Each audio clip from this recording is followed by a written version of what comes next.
To officially get tonight's proceedings, tonight's celebration of engineering underway, please join me in welcoming the President of Consulting Engineers of Alberta, Mr. Kelly Yuzdepski.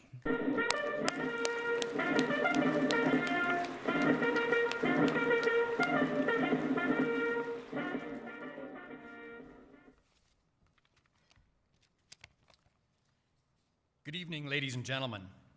As President of Consulting Engineers of Alberta, I am pleased to welcome you to the 21st Annual Consulting Engineers of Alberta Showcase Awards Gala. And I'm pleased to announce our theme for this evening is a salute to our military. I would like to take this opportunity to acknowledge our special guests this evening. Lieutenant Colonel Ryan M. Smith, Commanding Officer, and his Regimental Sergeant Major Chief Warrant Officer John W. McPherson, as well as other soldiers of 1 Combat Engineer Regiment. I would like to recognize others in our audience this evening who continue to serve the military today, either on active duty or in the reserves. Finally, I'd like to make special mention of those military families who support soldiers and veterans and often pay the ultimate sacrifice of a loved one in the service of our country. In special recognition of our military families this evening, the Consulting Engineers of Alberta will be making a contribution to the Edmonton Military Family Resource Centre. At this time, I would like to introduce our head table guest, joining Lieutenant Colonel Smith and Chief Warrant Officer McPherson. I would ask that you please wave to be acknowledged and ask the audience to hold their applause until the end. Representing the Lieutenant Governor, we have former Premier Ed Stelmach and his wife Marie. Representing the Government of Alberta, we have Minister of Transportation and Infrastructure, the Honourable Brian Mason. Representing Mayor Iveson and the City of Edmonton, we have Councillor Dave Loken. Our CEO and Registrar, Ken Pillip, and his wife Vicky. And rounding out the head table, and this reminds me of this dinner 2 years ago when then President Matt Broussard was going to introduce his wife Karen. After giving her explicit instructions to be at the Shaw Conference Centre promptly for 5:30, which she was, well, he was here at the podium at the Expo Center. My wife Michelle is also at a different venue tonight in Los Angeles, though not because I gave her bad directions. So in her place is my oldest daughter, Mikkel, and her husband, Chris. Welcome, head table guests.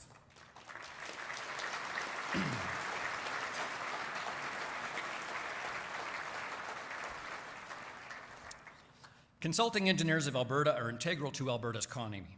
With a membership of over 80 firms employing nearly 9,000 staff, including engineering and technical professionals, CEA contributes over $2 billion to Alberta's GDP. CEA firms provide a wide range of engineering services to both government and private sector clients, and the talent of CEA member firms is in global demand. The downturn in Alberta's economy has taken its toll on many industries, including consulting engineering. Since the onset of the oil price decline more than 2 years ago, the province has shed thousands of jobs in energy, manufacturing, construction, and throughout the professional, scientific, and technical occupations. With job losses, engineers have moved out of the province or switched careers altogether. Our industry experienced a similar brain drain a few decades ago, and that generation never returned. We are on the brink of history potentially repeating itself. With an uncertain economy, there is significant impetus to provide higher value to society for every dollar spent. As key contributors in the infrastructure industry, consulting firms are being asked to provide higher value for less, but it is neither healthy nor sustainable. Our services are largely our expertise, experience, and problem-solving abilities. We are challenged to maintain our existing level of service when our services are procured by price-based selection criteria. Under price-based models, consulting firms are often stymied from innovative thinking because they are forced to use less experienced people, nor do they have budgets to afford the ability to think outside the box. This is often a life cycle cost trade-off, with higher operation and maintenance costs borne by society in the future. A better model to promote an added value is procuring professional services through qualifications-based selection. Our executive met with CEA past presidents and CEOs and we were asked to double down our championing efforts on QBS.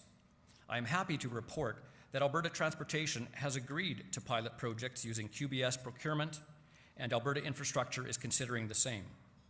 Additionally, the City of Edmonton has unanimously passed a motion to consider a QBS pilot. With these senior levels of government supporting qualifications-based selection, the incredible value provided by consulting engineers will have an opportunity to flourish, and we will be able to drive innovation. We commend all levels of government for the recent announcements made on support and funding for infrastructure projects. We believe that counter-cyclical investment in economy-enhancing infrastructure is in the public's best interest. Further, the federal government's position to support the Trans Mountain and Enbridge Line 3 projects, along with joint funding for projects such as the $1 billion Yellowhead Trail improvements, transit projects, schools, hospitals, water and wastewater, roadway, bridge, and airport infrastructure projects should go a long way to help stimulate our economy. We believe that pairing these infrastructure investments with improved procurement models will further leverage dollars by engaging the most qualified practitioners and provide a higher value to society. However, there remains unknowns surrounding the economy. Although oil prices appear to have somewhat stabilized, providing marginal increased confidence in the private sector, the federal and provincial initiatives on climate change and carbon changes have created added uncertainty and caused some investors to pause and reassess viability. And I won't even bring in the Trump factor.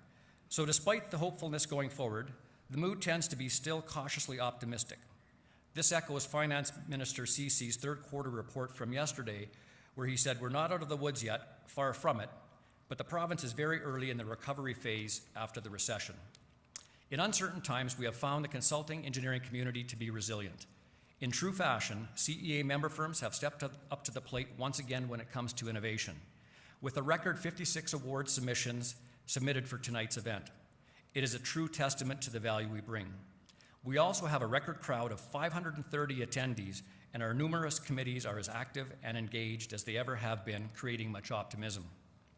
In closing, a healthy consulting engineering community contributes to a strong economy and the well-being of society. Many of our member firms continue to experience challenging times in this current economy. However, there is much hope that we are in a strong position moving forward to positively contribute to the sustained growth and prosperity that Albertans have come to expect. Lastly, it's been my honor to serve as president, and I would be remiss if I didn't thank the dedicated staff at CEA.